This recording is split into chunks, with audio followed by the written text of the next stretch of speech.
Caríssimas pessoas, que bom que a gente está aqui de novo no nosso ArtaCast. E hoje, aliás, a gente tem tido a felicidade de ter pessoas extraordinárias, né? Mas algumas a gente tem assim um chameguinho maior. E é o caso dessa convidada de hoje. Eu estou muito feliz de receber aqui. Ela vai se apresentar para vocês, né?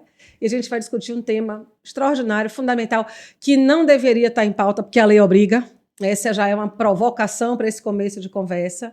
Mas a gente está aqui hoje com Jéssica Wadokun, que é uma amiga muito querida, uma advogada extraordinária, advogada empresarial, especialista em direito empresarial, empresária e advogada. E hoje o nosso bate-papo, né, uma área que ela domina, a parte do direito empresarial. Então, a gente quer discutir para além do papo para as lideranças, que a gente gosta muito de fazer, mas também falar com o empresário e com a empresária, do impacto da NR01, de como a gente tem que estar atento a isso, mas não só porque o governo vem obrigar a gente a impor uma penalidade, mas, acima de tudo, pela nossa consciência do que deve ser uma gestão estratégica de pessoas. Então, a gente vai tocar de um lado esse aspecto e Jéssica vai falar um bocado sobre todos os impactos que nós, empresários e empresárias, podemos ter, né, com essa questão da NR01. Então, minha querida, bem-vinda, obrigada por ter aceitado o convite. Fique à vontade para falar de você e manda ver. Você é que manda aqui. Vamos nós. Fá, primeiro, é um grande prazer para mim estar em sua companhia. Agradeço imensamente o convite. Não só por estar aqui com você, mas com sua audiência, que eu tenho certeza que vai sair desse encontro ainda mais enriquecida. Me apresentando, eu sou Jéssica Wadokun, sou advogada há mais de 12 anos. Atuo na área empresarial justamente porque sou apaixonada por negócios e toda a transformação, que é o papel, Sim, inclusive, que a empresa deve promover na sociedade como um todo, mas na vida das pessoas. Sou investidora também, então eu acredito tanto em negócios que invisto neles. E hoje a gente vem falar de um tema tão rico e importante, que é essa preocupação, essa expansão que agora a legislação como um todo trabalhista está demonstrando com a saúde das pessoas, não só a saúde física, mas também emocional, psicossocial, porque, de fato, os impactos já estão presentes e a gente precisa criar estratégias para mitigar esses riscos. E aí, já aproveito o ensejo para a gente iniciar essa nossa conversa aqui, sabendo de você, Fá. O que é que você tem enxergado de impacto dessas questões da NR1, da saúde psíquica das pessoas na gestão das empresas? Gel, você sabe que quando eu me dei conta disso ano passado, quando se começou a falar sobre isso, eu vi dois movimentos muito peculiares, né? E aí, tirando por base os clientes que a gente atende, e vou falar de maneira nichada, porque as reações elas são diferentes de fato. Você reconhece algumas empresas que entendem já a importância disso, cuidam disso há muito tempo, e para elas foi assim, sabe? Como assim? Isso e não era normal? Não era para ser desse jeito, sabe? Então, lamentavelmente, a gente não pode falar que isso é uma prática comum a todas as empresas, né? E esse é o primeiro aspecto para a gente refletir. Em especial, quando a gente olha para pequenas, pequenas, médias empresas, e algumas empresas de característica de base familiar de formação, talvez você também perceba isso no dia a dia, né? Alguns segmentos muito específicos, como, por exemplo, curiosamente e assustadoramente a área de saúde, porque as pessoas formaram-se como excelentes técnicos, iniciaram as suas empresas com a sua expertise técnica, mas não fizeram ou não rodaram o profissionalismo nos seus modelos de gestão, e o impacto disso se reflete na gestão das pessoas, né? Então, para muitos empresários, isso não é bem visto, infelizmente, porque vem com a carga de obrigatoriedade, né, de uma carga, de uma imposição do governo para eu fazer alguma coisa. E para o público de gestão de pessoas, vem como um alento, do tipo, agora a gente finalmente, ainda que por força, esse impacto tenha sido, essa questão tenha sido manifestada e trazida, né, para a luz, assim, com essa clareza. Curiosamente, e te digo com muita tranquilidade, não foi por força da lei, porque a Arta ela tem um conjunto, minha empresa é pequena, você sabe disso, mas a gente tem toda a estrutura e todo o modelo de gestão de uma empresa grande, porque eu vim de grandes corporações. Então, quando eu abri o meu negócio, eu vim com a escola do que eu vivi, e não me canso de falar e fazer uma referência muito positiva a duas empresas, a Credicar e a Agri, porque foram referências em muitos aspectos da gestão de pessoas. Então, eu vim com toda aquela trajetória de como cuidar de gente do jeito certo, né? Em especial a Credicar, onde eu fiquei 10 anos. Então, a gente trouxe muito de melhores práticas e eu trouxe também das minhas dores. O que é que eu passei do outro lado, que eu não quero que a minha equipe passe e não quero que o meu cliente pratique? Porque a gente leva a transformação, como você falou, né? Cada um de nós na nossa área de conhecimento. Então, eu vejo que, de fato, a NR01, ela precisa vir como divisor de águas. Porque a gente fala todo dia isso e parece clichê, mas seu negócio não é o que você faz, não é o que você vende. Seu negócio são suas pessoas. São as suas pessoas que fazem o seu negócio acontecer. E o mundo, e aí a pandemia mostrou isso para a gente de maneira muito visceral, nos mostrou o quanto a gente é frágil, o quanto a gente é ansioso, o quanto a gente é não linear e o quanto a gente é incompreensível. Esse conceito adquirido, absorvido pelo mundo corporativo, dá essa clareza. Só você pensar na fragilidade, na ansiedade, nos remete à inteligência emocional. Né? Então, a gente viveu com um temor e um terror muito tempo pós-pandemia. E aí você vem para as questões macroeconômicas, aí você vê guerra, aí você vê as questões das fragilidades sociais de um país continental como o nosso, que são variadas. Então, como é que o nosso emocional não está o tempo todo sendo provocado e sob risco? E como é que a gente imagina que isso não se reflete nas estruturas trabalhistas, de trabalho, corporativas, laborais? É claro que se reflete, né? Eu sempre digo de maneira até muito indelicada, às vezes, que algum maluco inventou a história de que você chega na sua empresa e deixa o seu problema em casa. Não tem como. Isso não existe. Não se dissocia. Nós não somos 2, 3, 4 pessoas. Nós representamos papéis. Mas a nossa essência está ali. Né? E o que a gente sempre orienta nas formações de liderança é você não transfere o seu problema para o outro.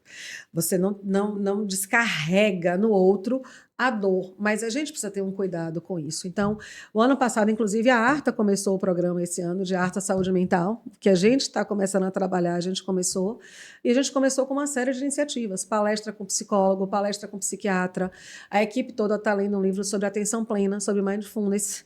Então, a gente tem toda semana feita a programação. E eu fiquei muito feliz na reunião de segunda-feira de ver as conquistas delas, o quanto elas foram dizendo que se perceberam nisso, que mudou a relação com alguma coisa, por uma leitura, por gerar acesso. Então, você faz ali um investimento de comprar um livro, criar um clube do livro, alguma coisa, e você vai gerando espaço de autoconhecimento e de transformação.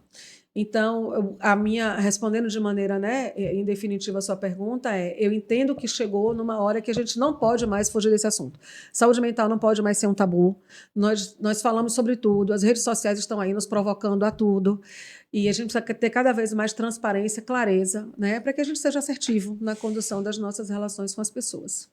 Perfeito. Isso, Gel, assim, eu falei aqui para você...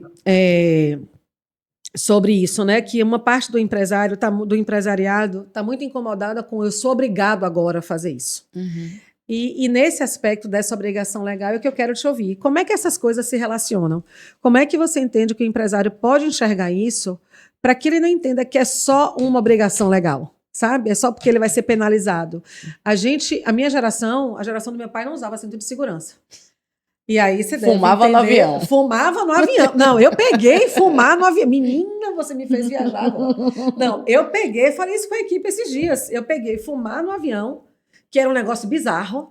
A TAM tinha um negócio de... A única coisa que acalmava era que a TAM, no final, tinha um negócio de um copinho de chocolate com licor que a gente tomava. O povo se embriagava no avião, porque tinha cerveja, uísque. Meu Deus, Jéssica, é mesmo.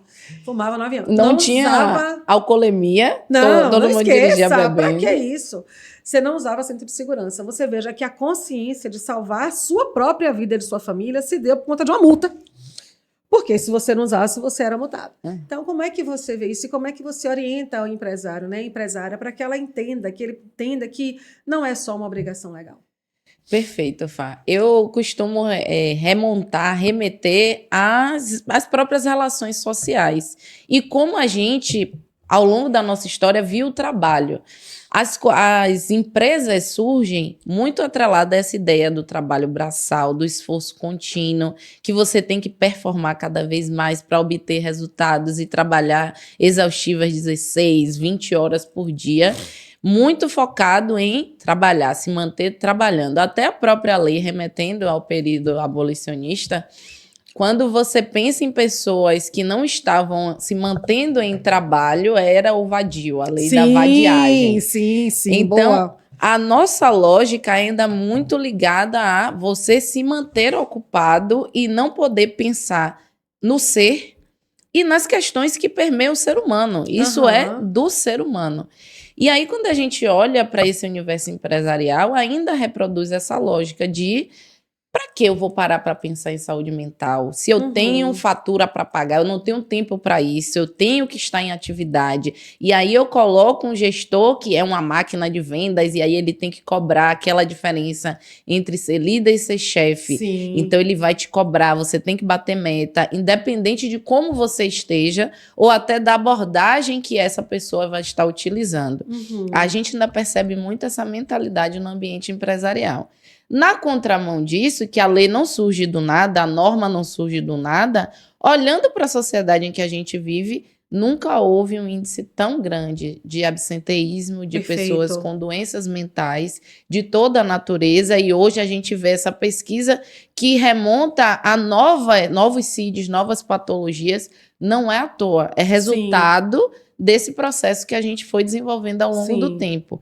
E aí, hoje, a norma surge para chamar a atenção desses empresários que, se continuar dessa forma, a sua performance vai cair. Perfeito. E não é tracionando mais a corda, colocando mais horas de trabalho, menos descanso, cobrando mais, que o cenário vai mudar. Você precisa olhar para as pessoas na perspectiva de humanizá-las e de uma forma integral, porque até a própria norma, que ela remonta, acho que a década de 70, 78. E ao longo do tempo ela vem sendo atualizada. Mas ela era muito mais focada em riscos biológicos, químicos ou até físicos. Claro. Garantir a segurança física. Colocar o uso dos EPIs. Exatamente. Aqui no polo, na Bahia, por exemplo, o polo petroquímico de Camaçari, que tem toda uma questão muito pesada de vigilância de legislação pelo tipo de produto com que lida, né? As questões que sempre foram tratadas neste tipo de indústria, as linhas de fábrica. E era o foco maior, indústria. O risco está na indústria. Então, de lá para cá, foi se percebendo que, a gente conseguiu reduzir esses riscos. A gente não tem mais tantos funcionários afastados por isso. Mas eles continuam sendo afastados por outros motivos. Perfeito. O que está causando isso? Para que as pessoas percebam que a norma não surgiu de nada. Às vezes o empresário fica nessa lógica, né? Eu sou a vítima e querem me punir de alguma forma e encontrar nessa norma agora para me obrigar a fazer mais um trabalho para minha empresa. Não. Foi feito um estudo e estão vendo que as pessoas estão sendo afastadas por essas doenças também, que permeiam a saúde mental. Então, o que é que a gente precisa fazer para que você consiga ter mais funcionários trabalhando e performando bem? A norma pode ser encarada e deve como minha aliada. Exatamente. Não como minha inimiga. Exatamente. Não como um elemento de discórdia. Por mais que tenha que exigir de você um esforço para mudar, e aí a resistência é maior também. Claro. Porque empresas familiares e mais tradicionais, elas não querem mudar em nada. Eu cheguei até aqui fazendo isso, Gabriela, né?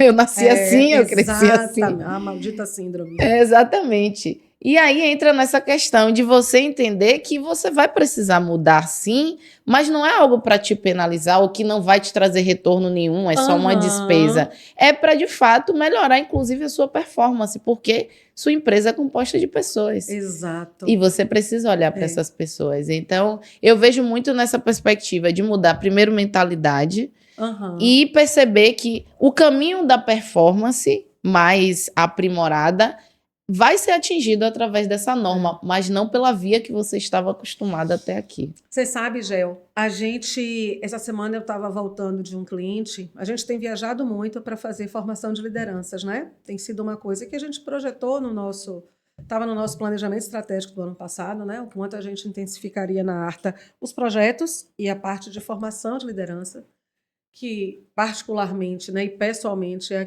a minha menina dos olhos, né? Foi a minha trajetória, no que eu me formei de base, né? Processo todo de formação de adultos e tal. E aí, eu estava conversando com um empresário, com um líder, na verdade, né, que também tem um negócio dele, mas que trabalha numa empresa, e a gente falava sobre plano de saúde. E aí ele me dizia, doutora, tem uma expressão muito curiosa de chamar assim, eu não sei de onde ele tirou, né? Porque eu não sou doutora. Eu já brinquei com isso. Mas ele falando sobre essa dinâmica, né? Do quanto um amigo e a esposa de um amigo teve adoentada e tal. E o rapaz teve um desembolso absurdo financeiro, porque a empresa que a esposa trabalhava não oferecia plano de saúde, né?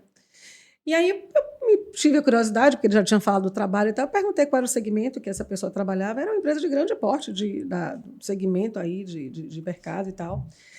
E aí, quando ele falou isso, eu disse, engraçado, né? Você sabe que essa é uma coisa que eu não abro mão, porque eu sei que é um esforço, e eu sei que você tem um custo, né?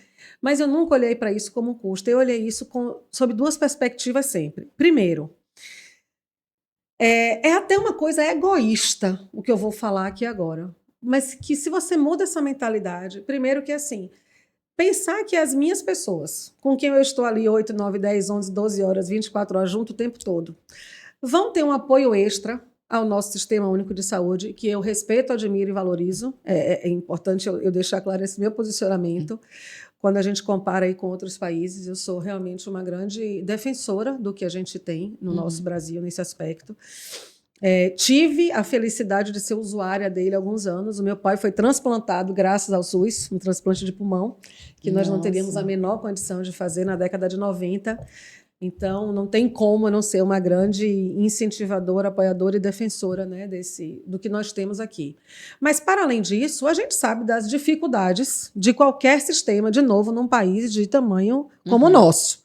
Né? Nada funciona tão ágil assim, tão rápido. Então, saber que minha equipe tem uma segunda opção e que elas vão ter essa tranquilidade, que elas vão sair e dizer, poxa, se eu precisar agora ir para um outro hospital de emergência, eu tenho. Se eu precisar marcar uma outra consulta que não vai ser daqui a um mês e tal, eu vou ter também esse apoio.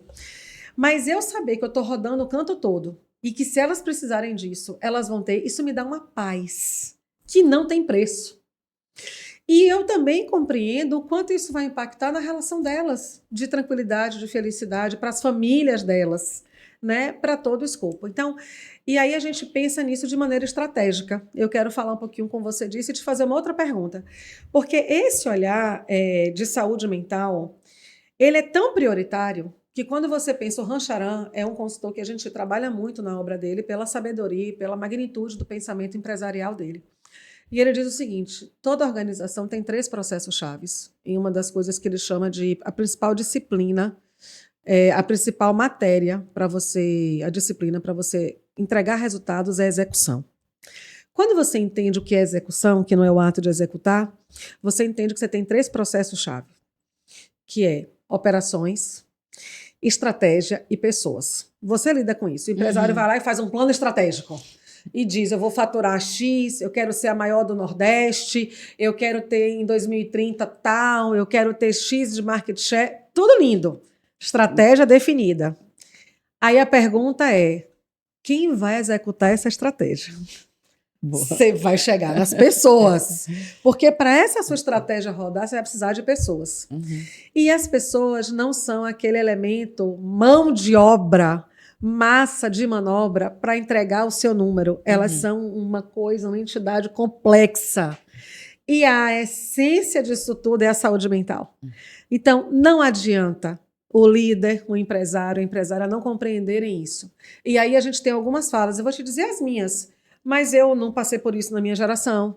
Eu tinha que... A mesma história de pai que bate em filho. Eu apanhei, não estou traumatizado. Não morri. Né? Eu apanhei, não morri. Né? Eu tomei tapa de cinto. Eu não posso dizer que essa experiência foi boa e que não tem um elemento de trauma. Pelo amor de Deus. Né? Mas vamos lá. Não vivi essa geração. Passei por muita dificuldade. Tudo isso que a gente conhece. Pois é, mas essa não é a realidade do mundo mais hoje. Então, no limite, você precisa entender, gostando ou não, concordando ou não, que o mundo mudou e que você não vai mudar a condição em que o mundo se encontra hoje. Então, nós precisamos ter sabedoria estratégica para entender que, para o bem dos nossos negócios, nós precisamos de todos os recursos, de todo o conhecimento, de todas as ferramentas, de toda a sabedoria possível para manejar essas situações que compõem o nosso mundo hoje. Nós não vamos voltar a 1800, a 1900, a década de 20, a década de 30, de 40, de 50, de 70, nem a de 80, que eu considero a melhor. Pelo menos na produção do rock nacional é a melhor, tá certo? Como boa nostálgica que sou, Não vai. Então, eu preciso encarar isso. Então, saúde mental. Quando o meu pai adoeceu, que eu contei do transplante, eu tive, naquele momento, naquela idade, eu comecei a ter crise de ansiedade, crises de pânico, e ninguém falava comigo sobre o assunto. Não tinha nome, ninguém mencionava. Aí eu lembro que um único movimento que foi feito, porque eu comecei a ter crises recorrentes. Meu tio é médico, aí eu lembro da minha família, de meu tio chegar lá em casa e eles conversarem assim, escondidinho, e eu ouvi os fuxicos. E meu pai, que não era uma pessoa de conversar muito, me chamar num canto e dizer assim: minha filha, eu sei que tá difícil, eu tô doente, mas o seu pai não vai morrer, não. Né? Meu pai tinha uma doença terminal. Então, assim, as pessoas não preparavam e não se falavam sobre isso, porque os nossos pais nem sequer eram preparados. Né?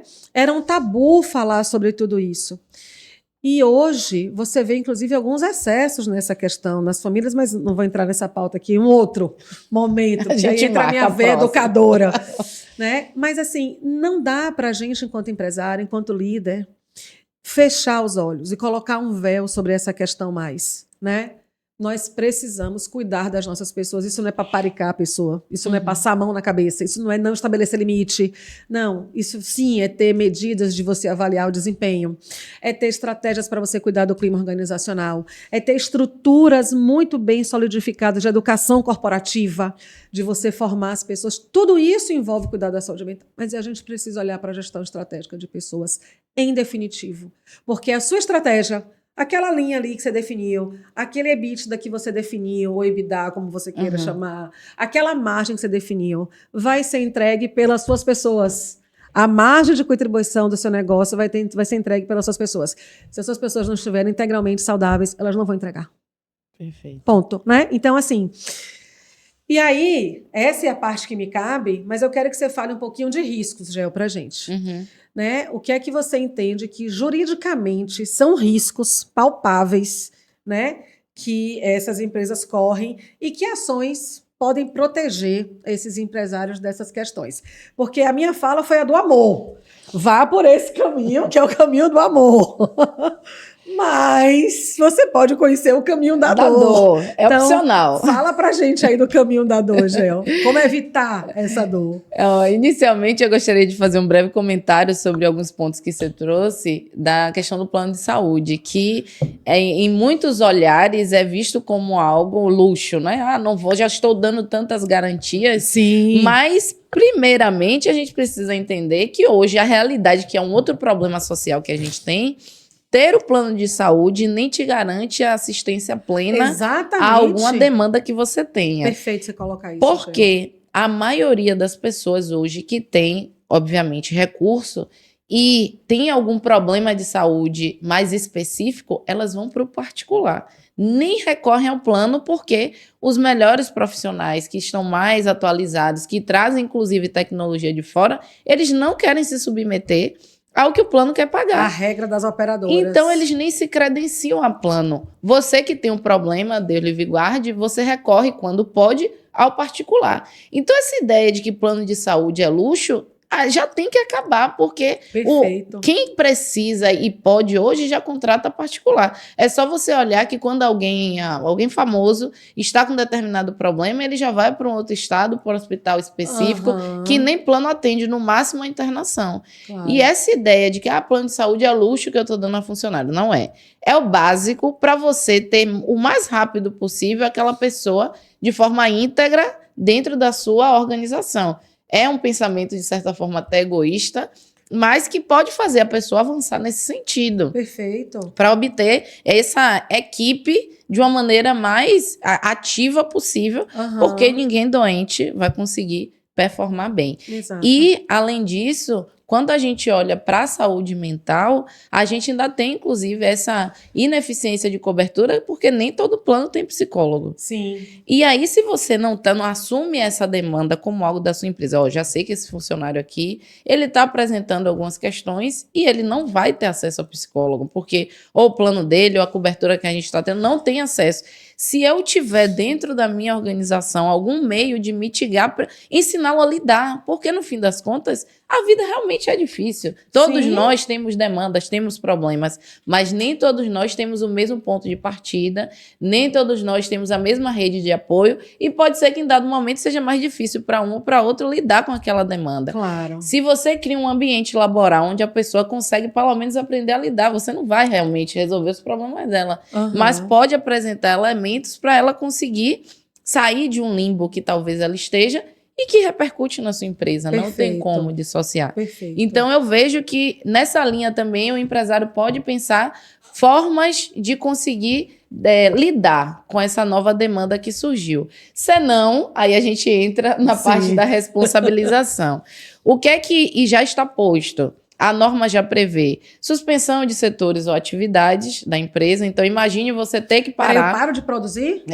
Pode parar. Se não fizer as adequações, houver a fiscalização, identificou que você não está adotando as medidas, que você ainda não tem esse programa, não foi criado nada, você pode parar um setor da sua empresa ou toda a atividade dela. Caramba!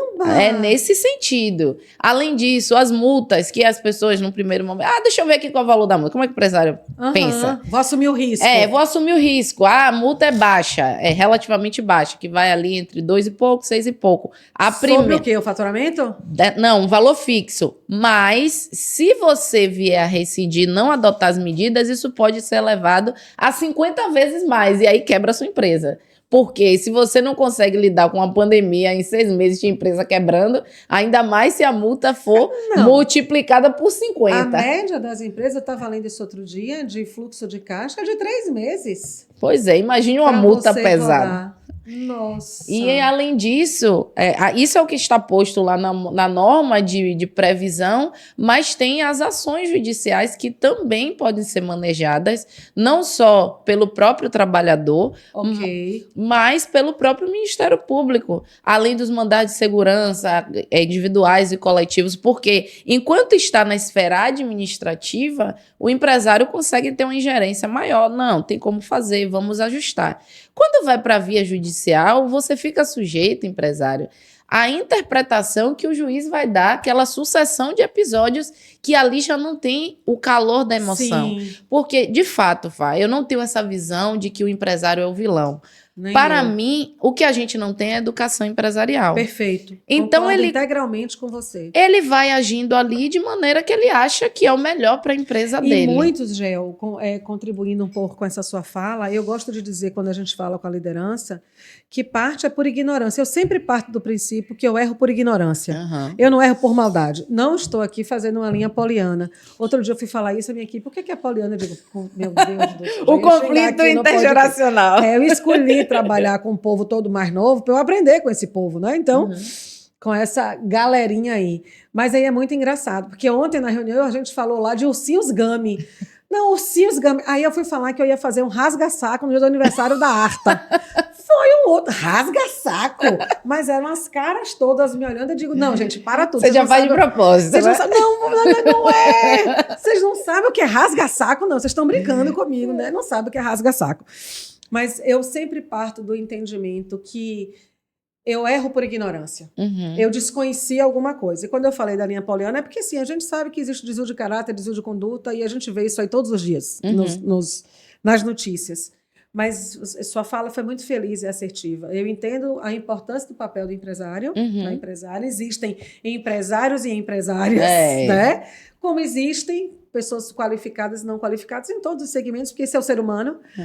Mas eu gosto muito desse entendimento, já que você trouxe. Começa por ignorar, por não saber, por não ser preparado para. Né? E ainda tem uma questão. Quando você está ali no dia a dia da sua empresa, você faz por um motivo. Mas quando esse cenário é reproduzido no ambiente judicial, o juiz vai olhar só o que você fez e não todas as suas razões, que você não teve preparo. Claro. E aí pode ser que você seja condenado por algo que você nem teve a intenção direta. Sim. Mas por estar resistente às orientações, à mudança, à importância, inclusive, de você contratar profissionais como a Arta se propõe a contribuir e trazer essa visão. Se você fica inerte diante dessas modificações, o juiz também não vai entender que você não agiu com dolo, como a gente chama, né? Com a intenção.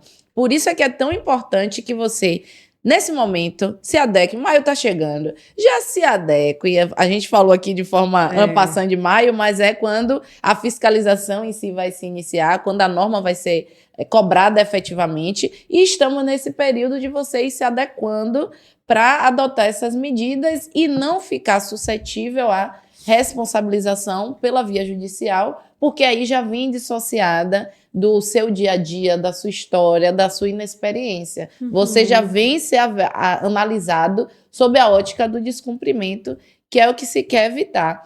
E aí eu queria saber, inclusive, Fábio, você nesse sentido, que atua com as lideranças, capacitando, treinando essas lideranças, do papel do líder. Porque eu enxergo aí, já trazendo uma contribuição, eu enxergo que o líder, muitas vezes, ele se vê como alheio a esse processo. Então, saúde mental é para o meu colaborador.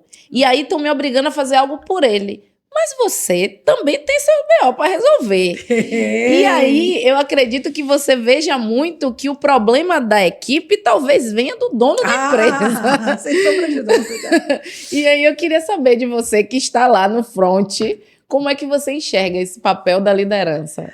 Hoje, você me fez uma pergunta sensacional. E assim, rapaz, só essa pergunta dava umas 3 horas de podcast. Sabe por quê? Quando eu dou aula na faculdade, para equipes de liderança, eu dou aula no MBA, né? E aí, eventualmente, a primeira coisa que eu digo é o seguinte: olha só, eu tenho uma notícia ótima para lhe dar e uma péssima, né? E brinco com isso. Você quer qual primeiro? As pessoas mais... professora, eu já falo logo a ruim.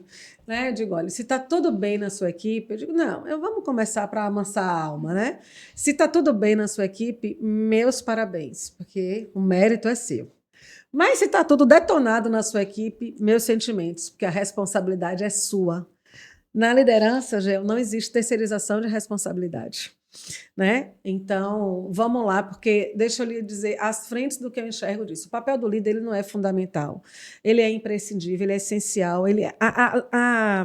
Quando uma equipe me chama para fazer um trabalho com a operação, com os níveis administrativos, né, com os primeiros cargos ali, auxiliar, assistente, operadores, analistas, eu fico muito preocupada. E eu sempre digo, deixa eu fazer um diagnóstico. A gente sempre faz diagnóstico antes de fazer qualquer coisa. Tudo na arte é personalizado. Para a gente entender o cenário daquela empresa. E, invariavelmente, a questão está na liderança. Não tem para onde correr. Então, eu digo, comece trabalhando a liderança, porque é ela que vai arrastar, que vai levar, que vai mobilizar, o que vai derrubar. Não tem mágica. Né? Então, não tem a menor possibilidade do líder se ver alheio a isso. E aí eu vou te dar alguns dados, né, de pesquisas que a gente trabalha.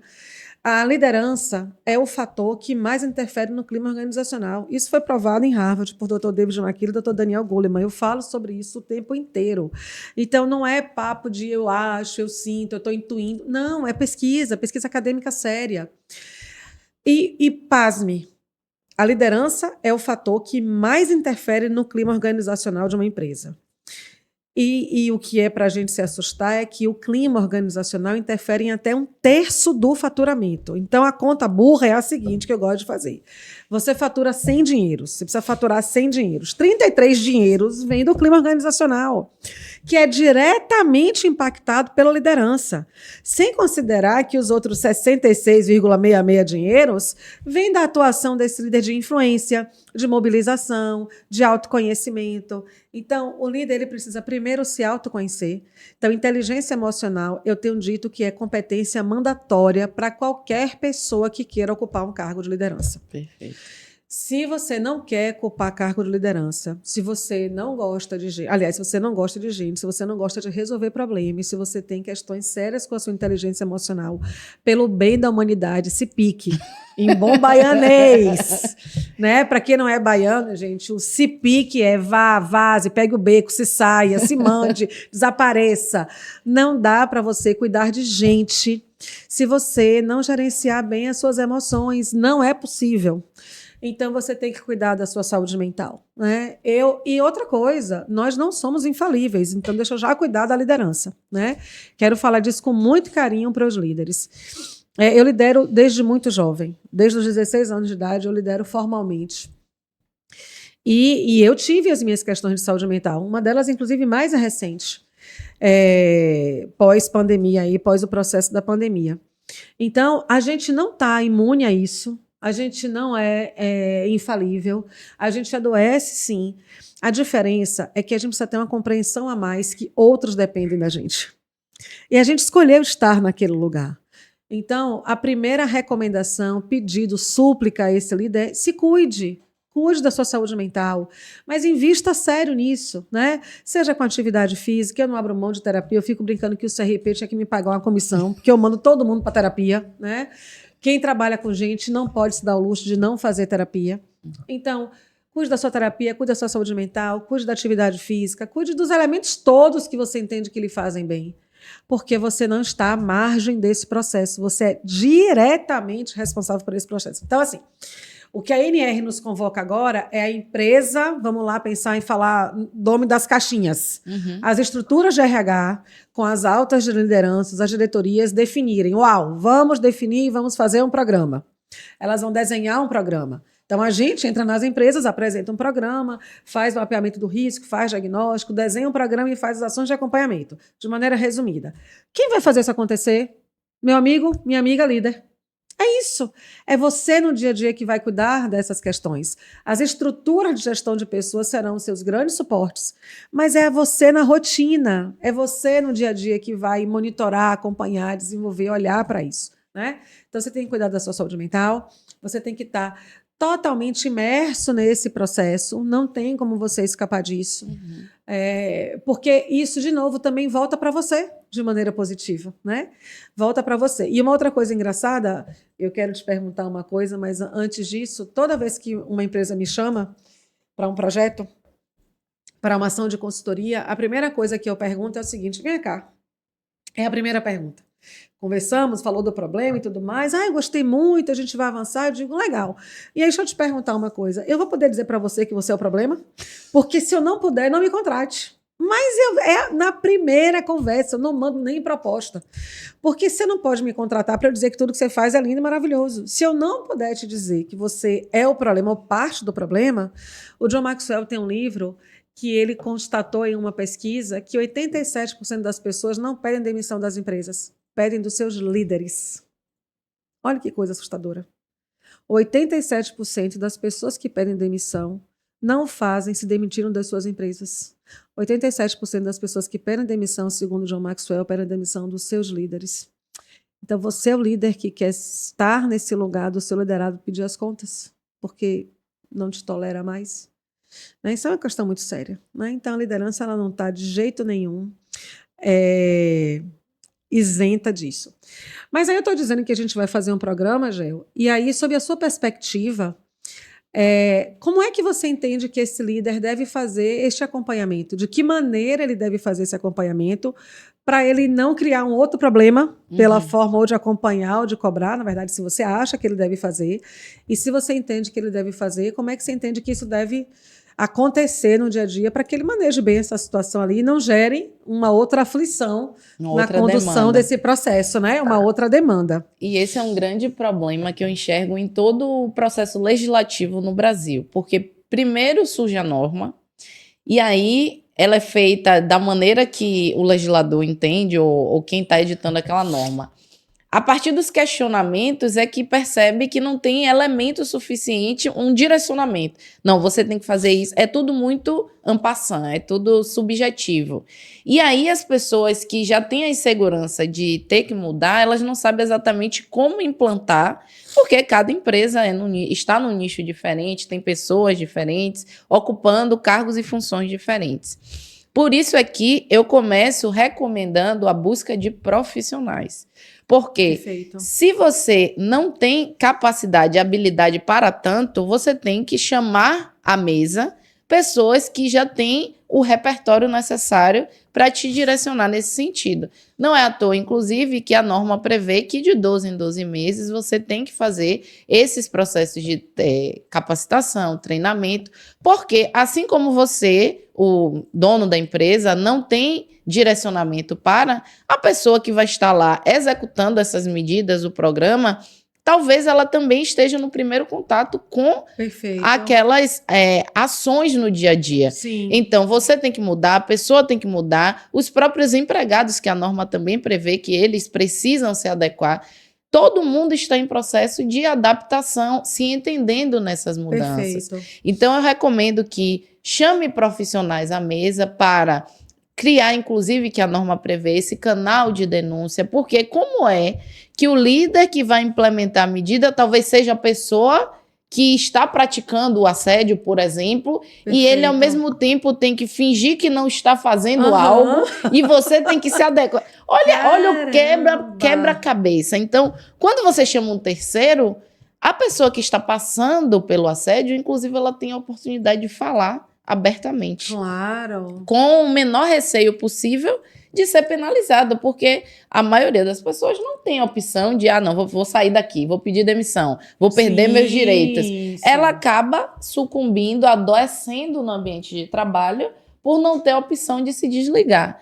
Nessa medida que é importante você chamar tanto empresas de RH que façam parte dessa, fazer esse diagnóstico para entender, tem alguma coisa. O RH, quando ele acessa, ele já sente, tem alguma coisa errada. A demora ali é identificar de onde está partindo o ruído, o problema em si, onde está a chama, né, a faísca. Perfeito. A partir daí, trazendo esses relatórios, esses diagnósticos, são criadas as ações para eliminar, mitigar o risco de novas incidências, mas tem que eliminar. Não é fazer de conta que não está existindo, tem que eliminar. Perfeito. E a depender do risco, você chamar os profissionais, ou psiquiatras, psicólogos, assistentes sociais, que nesse processo também vão contribuir sobremaneira, porque são demandas sociais e nem tudo começou na empresa. Às vezes a pessoa, de fato, já está vivendo em seu ambiente domiciliar algum tipo de vulnerabilidade que ali na empresa é o gatilho. Mas a demanda, ela não está conseguindo lidar também fora da empresa. Sim. Mas se sua empresa tem um gatilho, como é que você vai conseguir permitir que esse funcionário continue, né, seguindo a jornada dele? E aí é por isso que eu considero isso elementar. Chamar profissionais à mesa para promover esses treinamentos, capacitações, emitir relatórios, porque quando a fiscalização chegar, você tem que ter os dados demonstrando que você tem sim o plano, o programa, com o inventário dos riscos que foram encontrados, o plano de ação que foi criado para eliminar esses riscos, quais medidas, as normas internas foram criadas por sua empresa, para que a equipe saiba como lidar diante de um cenário, se o segmento que você está atuando é um segmento de alta pressão, os funcionários acabam, pela própria natureza, não pelo ambiente em si, pela própria natureza da atividade, os funcionários já trabalham sob pressão. Sim. O que é que sua empresa está fazendo para promover momentos de relaxamento, de desopilar, para que vá eliminando esses riscos psicossociais na operação e que sozinho você não vai conseguir. Você precisa chamar pessoas capacitadas à mesa para estar promovendo essas adequações. E aí é que eu te pergunto também, Fá, nesse sentido, o que é que você consegue observar hoje dessas métricas, né? Você trouxe um pouco dessas informações que você, inclusive, já trabalha na academia e que muitas vezes as pessoas ignoram, né? Não, a academia é teoria. Não, mas a teoria foi encontrada a partir de pesquisa, não foi do nada. Alguém resolveu que escrever sobre. A partir das pesquisas que geram esses dados acadêmicos, eu queria que você falasse um pouco dessas métricas que são obtidas a partir da performance que é melhorada a partir do momento em que o empresário decide olhar para os líderes, para as pessoas, ao invés de somente para o financeiro. Não, sem sombra de dúvida, Gel. Você falou de duas no começo, né? Que, por exemplo... Que indicadores servirão de base para a gente acompanhar se a gente está sendo bem sucedido, né, nas ações, antes até da norma? Então, você fala, por exemplo, de indicadores como absenteísmo e turnover. São dois indicadores, né, ou rotatividade, a depender da expressão que a empresa use, são dois indicadores essenciais. E no absenteísmo, a gente tem que estar falando também das questões relacionadas aos motivos do absenteísmo, né, os geradores do absenteísmo. Então, assim, você sabe que o Brasil, lamentavelmente, tem dois títulos horríveis, né? Porque o Brasil é o país que mais consome, o primeiro país em ansiedade é o Brasil, o segundo em depressão no mundo. Sério? Esses dados são horríveis. O Brasil é o país que mais consome Rivotril no mundo.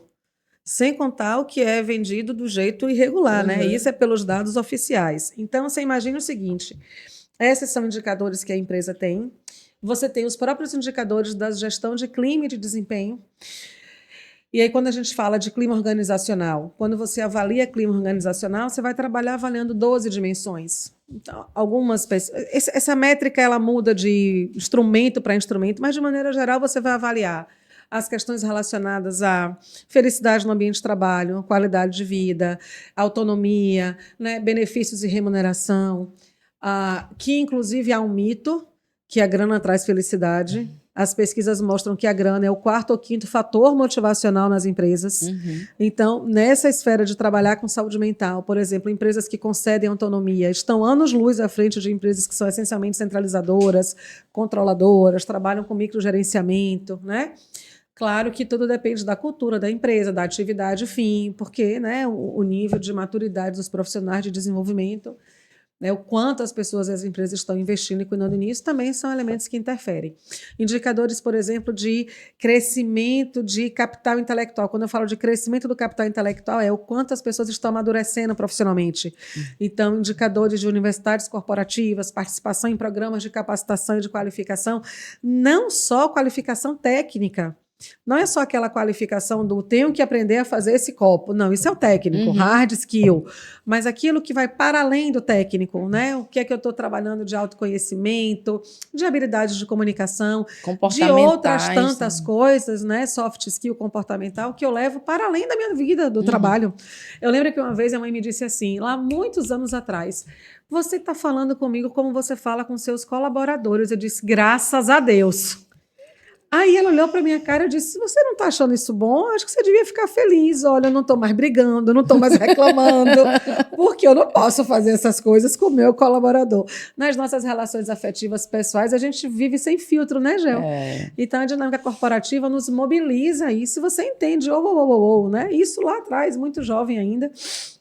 Eu lembro dela fazer essa brincadeira e eu disse, que bom, mãe, porque aí agora, não é? Vai assim, sempre na razão, sem emoção. Então, são indicadores fundamentais. Os indicadores todos de qualidade de educação corporativa, de clima organizacional, nas pesquisas todas de satisfação de clima, e que não é para constar, porque as pesquisas de clima, elas mostram um indicador, um número. Eu digo para todo cliente, a gente tem que fazer pesquisa aqui de clima, por exemplo, de final de ano. Eu disse, mas para que você vai fazer pesquisa? Aí a pessoa olha, não, eu vou te contratar. Eu digo, não, eu estou achando isso ótimo, mas eu quero saber o seguinte, eu vou te dar um resultado. Você vai fazer o que com isso? Porque se você não estiver disposto a mudar o que for apontado na pesquisa, não faz sentido, né? Então, definir essas metas, a condição de qualidade laboral, de estrutura física que interfere também. Então, a salubridade dos ambientes são elementos para você também mensurar nessas pesquisas. Então, você tem uma série de indicadores. Agora, por outro lado, Gel, aí eu preciso do seu apoio para entender o seguinte, para orientar, né, os nossos ouvintes. Amigos aqui, ouvintes, né, empresários, empresárias, líderes de maneira geral. A gente tem algum tipo de impacto legal? Porque, por exemplo, quando a gente mede desempenho, a gente não pode expor o desempenho das pessoas comparando nomes, a gente não pode feedbacks, você não pode trabalhar com feedbacks constrangedores comportamentais. O né? banco faz muito. Apontar os erros dessa forma. Então, assim, qual é o tipo de implicação legal nessa mensuração e de recomendações que você faz, né, para que não haja esse impacto? Você tem algum tipo de restrição nessa mensuração, nessa apresentação desses dados? Como é que isso deve ser manejado pelas empresas? Perfeito. Inicialmente, eu queria comentar algo que você trouxe de estratégias que podem ser utilizadas para motivar a equipe e os funcionários. E aí, no escalonamento, a retribuição financeira não é uma das primeiras. Inclusive, eu endosso esse coro porque assim que eu formei, eu estava numa empresa de auditoria e que eu ganhava muito acima da média do mercado, especialmente por ser alguém recém-formado, que aí já é uma outra questão, que às vezes o trabalhador, ele espera ganhar uma maior remuneração possível, sendo que ele está começando. Você ainda tem que se validar no mercado. Então, você começa efetivamente com a retribuição dentro de um patamar ali e que lá realmente fugia da regra. E por isso é que era um lugar que as pessoas falavam, Não, você não tem como sair de lá, não, você não vai sair de lá. Mas não era só dinheiro. Não. Quando eu olhava para a estrutura hierárquica, para onde eu estava indo, eu não queria chegar lá. Então, não faz sentido, porque eu via o que as pessoas que estavam acima hierarquicamente do meu cargo passavam, eu tinha que lidar e não fazia o menor sentido Isso para foi mim. no início da sua carreira? Isso. Olha que coisa curiosa. Eu terminei minha carreira exatamente pelo mesmo motivo, em uma empresa sonho para muita gente, que foi a pior experiência que eu tive na minha vida. A minha última experiência profissional numa empresa de grande porte, um dos grandes nomes desse país, se deu por absoluta falta de admiração e de respeito pelas estruturas hierárquicas. Exatamente o que você está descrevendo. Exatamente. O final da minha carreira executiva, né? Eu já tinha um projeto empresarial, mas com medo ali de empreender no Brasil, né? Essa coisa doida que a gente vive. E tem 10 anos isso, a esse ano faz 10 anos. Então, esse ano é aniversário. Será que tinha alguma coisa? Porque concilia, assim, as datas. Pois é, mas não era do segmento de auditoria. Então, a gente escapa. Mas eu tenho grande probabilidade desta sua empresa atuar na que eu atuava. Isso depois a gente conversa. É bem possível.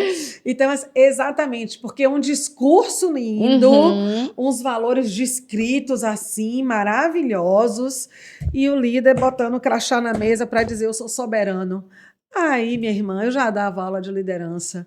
Passava a noite dizendo por meninos, menino não, né? Porque do MBA a gente dá aula para adulto, mas mania de pró. Chegava à noite discutindo, viva a avaliação 360, respeite o seu liderado, peça feedback, construa junto, estude os estilos de liderança, para amanhecer. Não, aqui o líder é soberano. Eu lembro que como eu entrei lá como eu entrei lá ainda estagiária, então no final da faculdade eu comecei a fazer a OAB, né, para já formar a carteira.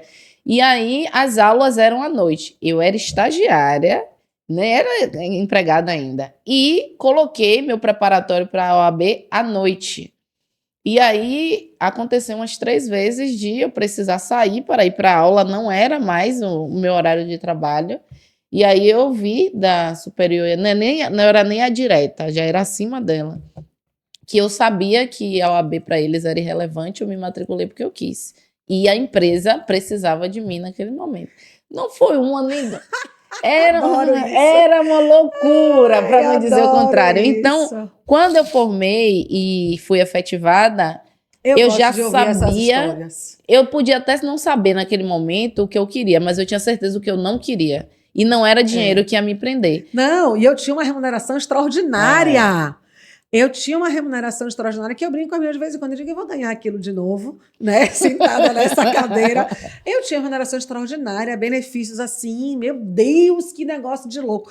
Quando eu cheguei em casa, que eu disse que eu não estava mais na empresa, eu vi a cara de pânico assim das pessoas. Você é louca. Eu meu companheiro, como assim? Eu digo, então, e agora eu vou realmente virar chave de empresa. Aí que soltaram, né? A pessoa tá ficando louca. Melhor decisão da minha vida. E aí, voltando, porque eu lembrei dessa história? Porque quando a gente chega para o empresário para trazer dados como esse, olha, não é só dinheiro, você tem que observar o que de fato vai mobilizar, qual é o interesse daquela pessoa. Ele pode achar que é uma coisa ou outra, porque, não, então eu vou fazer aqui o dia do não sei o quê, eu vou distribuir... Não é uma rosa no Dia da Mulher. E aí não promove nenhum tipo de reajuste salarial, aí a pessoa fica ali uma grande parte do tempo sem ter acesso a essas progressões. Então, empresários, não é para eliminar uma coisa, não. Continue promovendo a reajuste, porque a inflação está aí, as pessoas precisam de dinheiro também. Mas, em paralelo, vá criando ações que, de fato... motivem a sua equipe, traga esse engajamento, porque cada vez mais os trabalhos são interligados. Então, não olhe apenas para um setor, tem muito isso também. Não, o que me traz retorno financeiro é o comercial. Aí promove várias ações para o comercial. Muito comum isso. Mas não olha para os outros setores da empresa. E aí o estoque está lá com funcionários extremamente desmotivados, muitas vezes que carregam toda a carga, de fato, da empresa. E, não, mas quem vende é o comercial, então só vou me preocupar em promover ações no comercial. Não. Quando o RH, principalmente, trouxer as ações, não pense uma coisa ou outra, um setor ou outro. Olhe de forma integrada para sua empresa, porque, de fato, é uma engrenagem, né? Perfeito. Um vai permitindo o outro performar de uma forma mais assertiva. E aí, respondendo à indagação sobre as ações e até esse controle, para não gerar essa exposição e o risco trabalhista, principalmente, sim, por mais que a gente tenha hoje outras configurações, né? Depois do fenômeno da pejotização, a gente tem a terceirização de setores e faz com que a empresa acredite que não precise olhar, e a própria norma também traz essa previsão. Se tiver MEI na sua empresa, não quer dizer que você tem que ignorar a existência daquele MEI, não. Ele faz parte de um todo. Perfeito. E que você precisa olhar para o ambiente também de forma integrada. Mas a grande sacada é você não expor ao vexame, a exposição vexatória. Uhum. Não utilizar aquelas métricas, aqueles dados para comparar com outro ou até mesmo tentar criar esse ambiente de concorrência ou predatório uns com os outros. É você olhar para o indivíduo e ver, olha, você há 6 meses atrás apresentava X, hoje você apresenta Y, o que é que a gente pode fazer? No 1 a 1 mesmo, nesse trabalho de liderança, perfeito, da pessoa se auto-perceber a partir dos dados que ela mesma está apresentando para a empresa. E não utilizar esses dados para tentar depreciar o trabalho dela ou criar essa rivalidade, de certa forma, vexatória mesmo. Sim. Porque se a finalidade, princípio, é você conseguir atingir melhores resultados na sua empresa, não tem porquê você estar tentando constranger alguém que também faz parte dessa performance. E aí é esse olhar que os líderes e o próprio titular da empresa, né, que no fundo é o responsável, está em sua mão o bastão. Perfeito. Se você não está fazendo, e você trouxe uma frase que comunga com o que a gente vê na Justiça do Trabalho, nas ações. A gente advoga para a empresa, então a gente acaba recebendo essas reclamações trabalhistas. E, de fato, na audiência, uma vez, inclusive, ao final da audiência, o reclamante esperou assim, o advogado dele ir embora e veio falar com a gente no sentido que eu já conhecia a pessoa. Ele falou assim, doutor, eu gosto muito de você, você é muito humana. E eu quero te dizer que o que eu falei lá não é contra a senhora, eu sei do seu trabalho e tal, mas você não conhece essa pessoa que você está defendendo. Uhum. Tudo que ele está dizendo e te apresentou é mentira. Então, não ache que a pessoa que você está defendendo, de fato, é quem você teve a oportunidade de conhecer. Uhum. A gente conhece uma pessoa e você conhece outra. E, de fato, ao longo do caminho, fez muito sentido o que aquele colaborador estava dizendo. Mas eu vejo que o empresário, se ele delega exclusivamente a quem está na gestão, ao coordenador, ao gerente, e acredita que ele não vai ser cobrado, ele vai. Com toda certeza. E quando a reclamação trabalhista vier, vem falando sim do líder, ele está despedindo o líder, né? Ele está sendo demitido do líder, mas quem vai pagar é o empresário. Sim. Então, se ele não fizer esse controle, esse acompanhamento, simplesmente delargar na mão do gerente, na mão do coordenador, e não tiver esse olhar, a norma está vindo aí para cobrar dele, tanto administrativamente como na via judicial. Fá, eu queria então saber de você, porque eu acredito que a principal objeção que esses empresários apresentem no dia a dia é, eu tenho que cumprir, mas eu já estou com orçamento apertado, eu não sei de onde é que eu vou tirar dinheiro. Qual é a recomendação que você traz quando é acionada por esses empresários com essa narrativa, né, da ausência de orçamento sempre limitado? Dinheiro, né? E você sabe, essa é uma pergunta ótima, e eu vou voltar para Falcone para responder a isso. Falcone dizia um negócio que eu acho fantástico. O simples funciona. Vamos para o simples. Tem coisas muito simples que são efetivas. É claro que se você pensou na sua estrutura de gestão de pessoas, se ainda não pensou para 2025, como a gente está no primeiro quadrimestre, já pensa nisso estruturado para 2026. Então, é entender que precisa fazer parte do seu orçamento. E aí, a gente tem uma série de ideias e de programas que a gente implementa nas empresas, mas, de maneira geral, se dedique a questões simples. Não é fazer tudo de vez, nem tudo ao mesmo tempo, mas é muito mais constância. Então, o que é que você pode fazer a título de acompanhamento diário na sua empresa? Que ações você pode disponibilizar? E a gente está falando de programas, por exemplo, de ginástica laboral, que não seja de todo dia, mas que você tenha... Sabe, quando algumas empresas que têm implantação da CIPA fazem a semana CIPAT, por exemplo. Você pode pegar uma série de ações integradas como aquela e aplicar cada mês você tem uma ação voltada para isso. Né? O ponto fundamental é que a gente tem que dedicar tempo para pensar sobre isso. A criatividade, inclusive, eu gosto muito desse conceito, se manifesta em cenários de crise. Porque quando a gente sabe que tem que fazer alguma coisa e não tem os recursos todos disponíveis, você vê que a gente tem memes aí de internet que a gente fica brincando, não tem que vir estudar o brasileiro. A NASA agora vem, né? Isso é muito comum, a NASA agora vem. Mas é verdade, o problema é que você não pode se acomodar. Você não pode pegar uma dificuldade orçamentária e financeira e dizer, não tenho o que fazer. Não, sempre tenho o que fazer. Você quer ver uma forma de você fazer isso da melhor maneira possível? Reúna as pessoas e converse com elas. Eu adoro dizer isso. A gente estuda e ensina os 6 estilos de liderança à luz da inteligência emocional, que para mim vai ser sempre atual, porque está pautado na inteligência emocional. E um desses estilos é o estilo democrático. E eu costumo dizer para os líderes, quando você não souber mais o que fazer, não tiver a menor ideia do que fazer, reúna suas pessoas e escute. Converse com elas. Porque você tem muita sabedoria ali. Dê esse espaço de escuta. Sabe? O simples funciona. Então, você não está pensando, você está imerso no problema, converse com suas pessoas. Faça uma reunião de brainstorming. Então é o seguinte, pessoal, a gente vai precisar, a gente quer, a gente entende o valor, a gente entende a importância, não é por uma obrigação, é porque a gente entende que há valor, só que isso tem que ser sincero e verdadeiro, não pode ser para constar. Então, a gente tem um orçamento limitado, como vocês sabem, e a gente quer investir de alguma forma nisso. Então, eu quero ideias de vocês. Vamos pensar de que maneira a gente constrói o nosso programa de saúde mental? É capaz de você encontrar apoio, inclusive, nas pessoas que vão ali se disponibilizar para uma iniciativa ou outra. Então, você sempre tem uma série de ações. A gente tem eu visitei uma empresa, eu fui ministrar treinamento numa cidade do interior numa empresa, e acredite, uma das ações que melhorou a saúde mental foi que a empresa, que é um posto de gasolina, adotou um cachorro.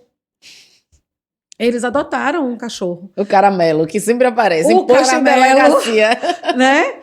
Eles adotaram um cachorro. E adotar o bichinho mobilizou eu não conhecia o bichinho, eu adoro. Eu vivo parando e tudo mais, mas eu soube da ação pelos clientes que comentavam, porque eu parei para ajudar um cachorro desse lugar, botei o nome do cachorro Jabuticaba e tudo, e depois falei tanto no cachorro para os meus clientes que os clientes adotaram o Jabuticaba. Jabuticaba sumiu, depois apareceu. Eu achava que o Jabuticaba era menina, mas não, é um menino. Então, continuou o Jabuticaba. E aí, no treinamento, uma das pessoas contou isso, que uma das coisas que a empresa nem era a nossa pauta, né? A gente estava fazendo a formação para recrutamento e seleção. Mas ela contando uma história que foi assim, todas as pessoas se mobilizaram e o cachorro virou mascote. Então, aquilo mexeu com o astral das pessoas de uma outra forma. Claro que eu estou falando de uma situação muito pontual, mas o que eu quero ilustrar com isso é o simples funciona. Ouça suas pessoas. Tem alternativa. Né? Tem saídas para a gente fazer isso sem grandes investimentos, né? Sem você liberar grandes partes do seu orçamento se ele for limitado, mas isso não é justificativo para você ficar parado. Até porque, e aí eu quero te perguntar por curiosidade, porque na época da adequação à Lei Geral de Proteção de Dados, a gente contratou uma empresa para fazer isso e tal na época, e aí os responsáveis disseram, não, que bom que vocês pensaram nisso, porque tem empresa grande que não está pensando e tal, e as pessoas não se deram conta de que as multas, as penalidades são altíssimas. E são sobre faturamento. Pois é. E aí, Gel, eu quero te perguntar nesse sentido, eu estou dizendo que os orçamentos que é possível fazer, que não vai custar tanto, que o simples funciona. Quanto é que essa galera gasta ou vai gastar? O que é que você tem aí na sua experiência de custos e de perdas que os empresários têm que uma situação como essa de não adequação NR pode causar, sabe? Porque me parece aquela conta burra.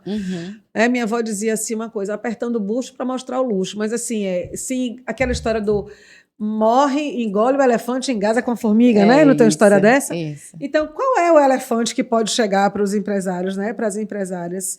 Que ele talvez diga, não posso gastar 100 dinheiros aqui, mas ele vai gastar quanto? Ele pode sofrer que tipo de perdas? Boa pergunta. Por quê?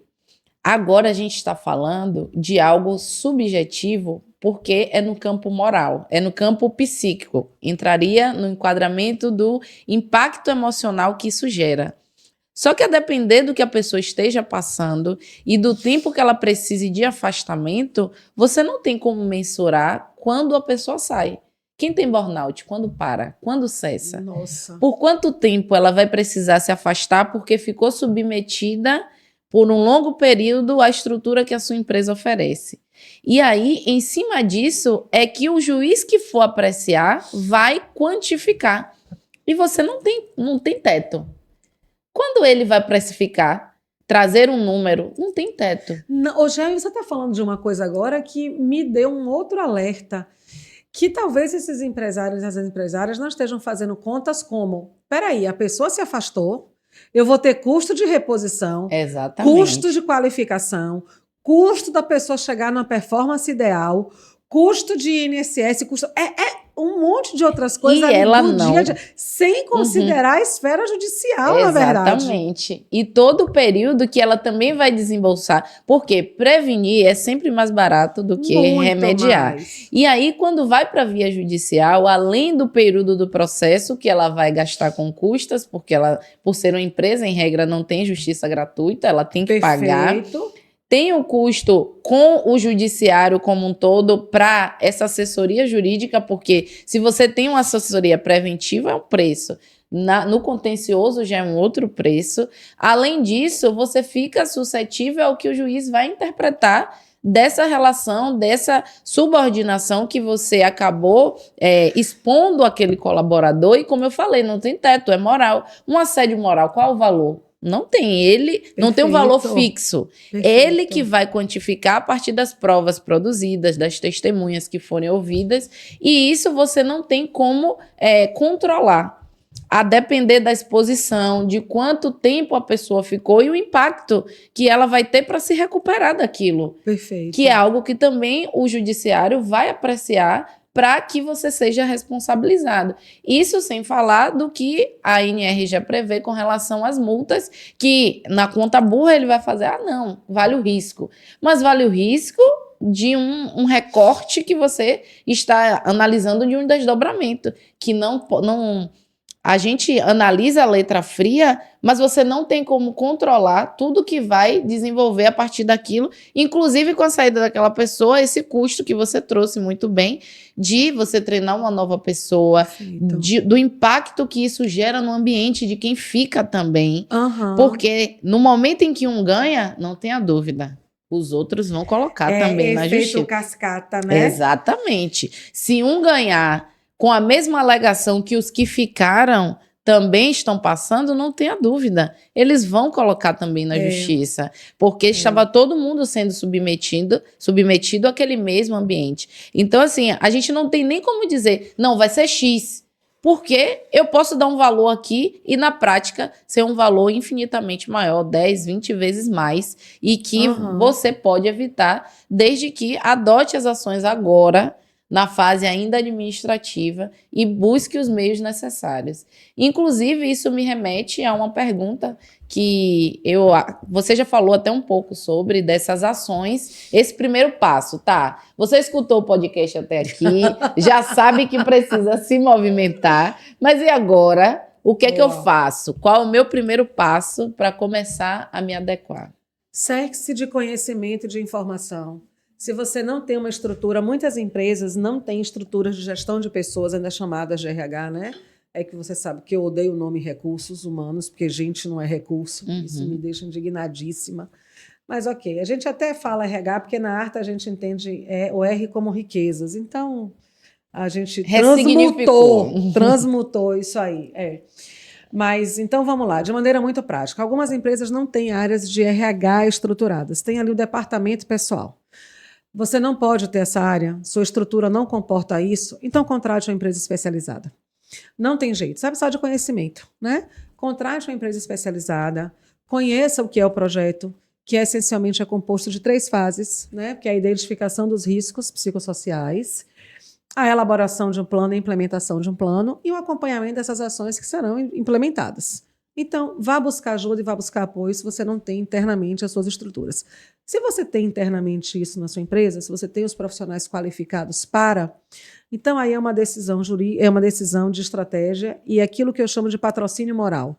Você não vai patrocinar só financeiramente, mas você precisa, como principal líder, tomador de decisão, né, da sua área, e as principais lideranças que vão se envolver, vocês precisam ser exemplo. A liderança, tal qual a maternidade, a paternidade, eu costumo dizer, se fazem pelo exemplo. Né? Então, você precisa ser patrocinador moral, para além de ser o patrocinador financeiro, né? O patrocinador orçamentário. Então, seja patrocinador moral, valide isso, converse abertamente sobre isso, desenvolva, né, crie estruturas de comunicação, envolva a sua área de gestão de pessoas, suas áreas de marketing para cuidar do endomarketing, porque isso vai ser importante nesse processo. Né? E crie os instrumentos de monitorar e de acompanhar, que naturalmente farão parte do programa. Então, ou você não tem a área e vai buscar ajuda de empresas especializadas, né? Ou você tem e vai convocar a sua galerinha, se já não fez ainda, já, para que essas pessoas se mobilizem e efetivamente iniciem um programa, né, daquilo que a gente entende hoje como a importância de você implementar um programa de saúde mental nas organizações. E aí, Gel, a gente está chegando ao final do nosso bate-papo, que eu sempre gosto de conduzir esse momento como um bate-papo mesmo, né? Porque é uma troca. A gente aprende o tempo todo umas com as outras, né? Um com o outro. Para mim é o que me fascina na minha profissão. Eu sou fascinada pela construção de conhecimento, então aprender, estudar, trocar, ouvir, né? Descobrir coisas que eu nunca tinha pensado, para mim é sempre muito fascinante. E eu quero, além de te agradecer por um momento que foi extraordinário para a gente, deixar, né, você finalizar com essa questão, que é o seguinte: eu contei aqui um pouquinho desses primeiros passos, mas eu entendo que tanto para fins do que a norma pede, quanto para maior segurança do empresário, isso precisa de algum tipo de formalização, eu imagino, né? No que a gente trabalha aqui, a gente tem estruturado documentação. Quero que você conte um pouco para a gente sobre isso, né? Qual é a importância disso, quais são os caminhos para isso, né? Se de fato, porque eu imagino, você tem qualquer... Não, mas eu estou fazendo, tá? Mas sim... Prove. Né? Direito é prova. Conta para a gente um pouco sobre isso. Ok, ele topou a minha ideia, ele disse, não, vamos lá, vamos fazendo e tal, mas qual é a importância disso? O que é que ele tem que fazer sob o ponto de vista de formalizações? Se faz sentido isso, se não, enfim. Maravilha. Primeiro, olhando para as expressões que a norma já traz, é através de ordens de serviços, relatórios de avaliação, para que comece a tomar corpo esse inventário que está sendo feito. Então, contratei alguém, vai ser emitido um relatório para identificar o que é que foi encontrado de riscos ou não. Termos de ajuste de conduta para empresas de maior porte, que já se sabe que tem algum risco específico, como é que a gente pode dialogar, por exemplo, com os representantes da categoria para fazer esse processo de migração, adaptação dessas medidas e assim registrar o compromisso da empresa em promover essas mudanças. Então, no termo de ajuste de conduta, por exemplo, ela faz esse plano de ação mesmo. Em tanto tempo eu vou fazer X, daqui porque eu preciso me organizar, preciso ajustar, preciso de equipe. E em se tratando de problemas relacionados à saúde mental, não é da noite para o dia. Então, tem que promover de fato, precisa de tempo. Mas quando você demonstra o interesse, você consegue esse espaço para promover essas ações e mudanças. Perfeito. Mas, além disso, a periodicidade também com que você vai estar promovendo. De 12 em 12 meses eu vou fazer aqui algum tipo de treinamento mais eficaz, mais efetivo, mais extenso para cada tipo de atividade na empresa, para que todo mundo consiga perceber que a empresa, de fato, não vai admitir que se cria esse ambiente instável dentro do ambiente corporativo, dentro do ambiente laboral. E não só isso, que a empresa comunique, mas também haja. Porque não faz sentido criar um plano, mas na prática está sendo aplicado ou não. E essa periodicidade, inclusive, em fiscalizar, porque a gente cria um plano hoje, mas a depender do mercado, do cenário, pode ser que a empresa implemente um novo setor ou um novo produto e Sim. esse produto gere uma nova demanda. Esse plano continua fazendo Perfeito. sentido ou a gente precisa ajustar a nova realidade da empresa? Então, você, enquanto for agindo, vá produzindo essas provas e guarde por 20 anos, a norma prevê 20 anos, guarde durante 20 anos, ainda que na via digitalizada, para que você componha esse seu inventário de ações e demonstre que está comprometido em, de fato, promover esse ambiente saudável e seguro para toda a sua equipe.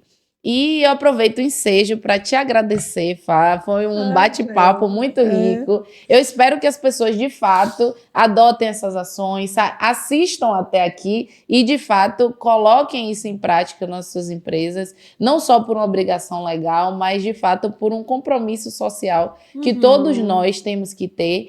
E eu externo aqui também a minha admiração por ser uma empresária. Todo mundo acha que empresária é vilão? Só empresária, eu sou empresária. A gente tem cara de vilã. Disso tem muita chance. Então, eu considero ser elementar esse olhar humanizado dos empresários também, de gestores que estão comprometidos com essa função social das empresas e que, para além de tudo que a gente ouve de negativo, a gente também perceba que tem pessoas comprometidas em fazer diferença, como Fabiola, gente. Minha querida, muita generosidade sua, mas você sabe, Gel, e não poderia ser diferente, eu até brinco com isso, mas nós somos uma empresa de pessoas, né?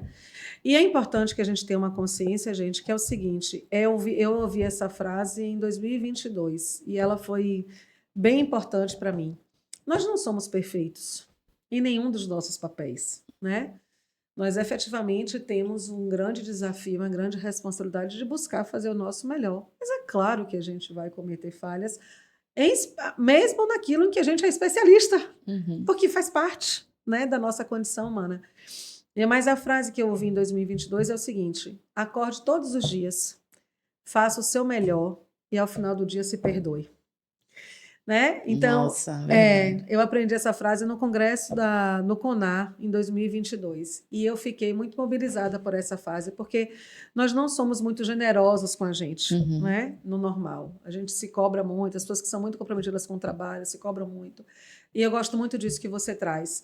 Em especial pela minha orientação sob o ponto de vista social, político, econômico, eu tenho uma compreensão de que grande parte dos nossos males está vinculada a essa loucura, dessa desigualdade social que a gente vive, né? Dentre outras questões. E o empresário normalmente é visto como essa pessoa que explora. Porque, infelizmente, muitos empresários fazem isso. Muitas empresárias fazem isso, né? Mas, com toda certeza, isso também não é a prática de todos os profissionais que acreditam e que têm uma realidade que não é fácil. Né? Dormir e acordar pensando num todo que a gente tem que pensar, né? No nível de responsabilidade que a gente tem, não é fácil. Não nos dá o direito de descuidar das pessoas, né? Mas de fazer isso, levantar, fazer todo dia o nosso melhor e ao final se perdoar quando a gente falhar.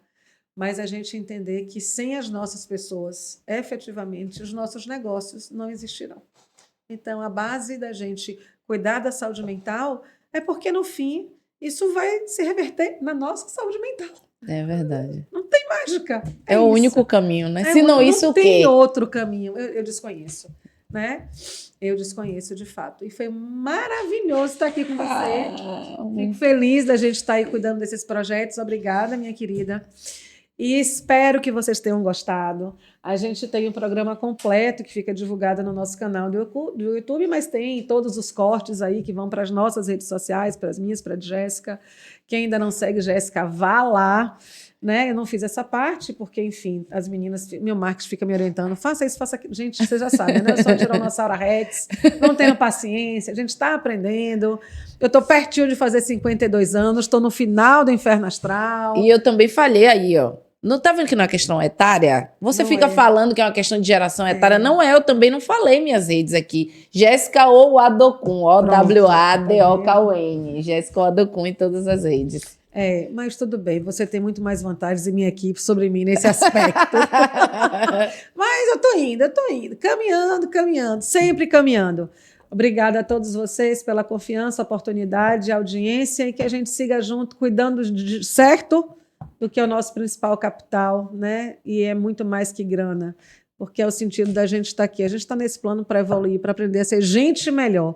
Então a gente tem que cuidar melhor de gente. É isso? Perfeito. Obrigada, Gel. Obrigada a todo mundo. Um beijão. Fomos.